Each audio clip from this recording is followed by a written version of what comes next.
Never really sure which button works, so give me just a minute.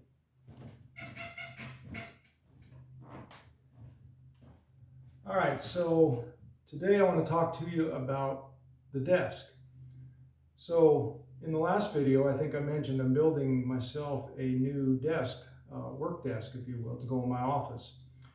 It is going to be constructed out of 1.5 inch walnut for a top with an epoxy pour down the middle.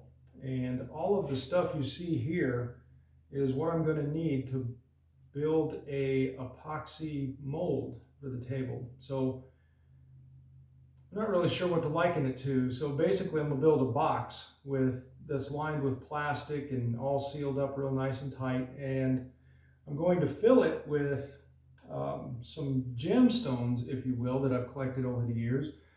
I'm not really sure what these are. They're just a bunch of colored marbles that I bought at a yard sale. I mean, there's literally thousands of them.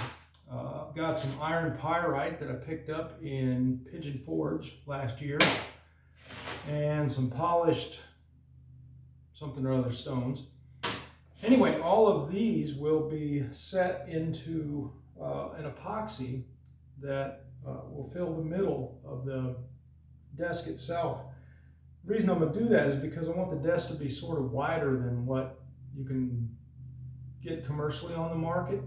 I like my computer screens to be back a ways from my eyeballs. So anyway, the idea is this is a 3/4 inch sheet of plywood. I'm going to line the whole thing with drop cloth. And this is a little bit heavier than normal drop cloth. It's actually like 4 mil. For those of you who don't know that plastic comes in thicknesses, your typical painter's drop cloth is probably 1 or 2 mils. You know, you basically throw it down on the floor so you don't get paint on anything, and then you throw it away when you're done. 6 mil is actually the big, heavy, thick stuff that you put as a vapor barrier down in crawl spaces. So this is somewhere in between. I'm actually going to double it up. So it'll end up being about 8 mil thick. And the reason I'm doing that is because I want the epoxy to stick to the plastic, not the plywood underneath. When the whole thing is pulled out of the form, I can pull the plastic off, throw it away, and reuse the plywood. So the outside edges of the form will basically be typically 1x4s that will be lined with what they call tuck tape. It's the tape that you use to join 2 pieces of carpet together. It is really adhesive. Well, it's not like as adhesive as duct tape, but it does a good job. So the idea with there is to keep it from sticking to the wood of the form, so when I'm done with it, I can just peel it off and reuse the wood. Anyway, I had this revelation today, and I cleared it with the color committee, i.e. Lisa. The first 1/2 inch of epoxy is going to have a gold tint to it, sort of like this. I don't know if you guys could see that.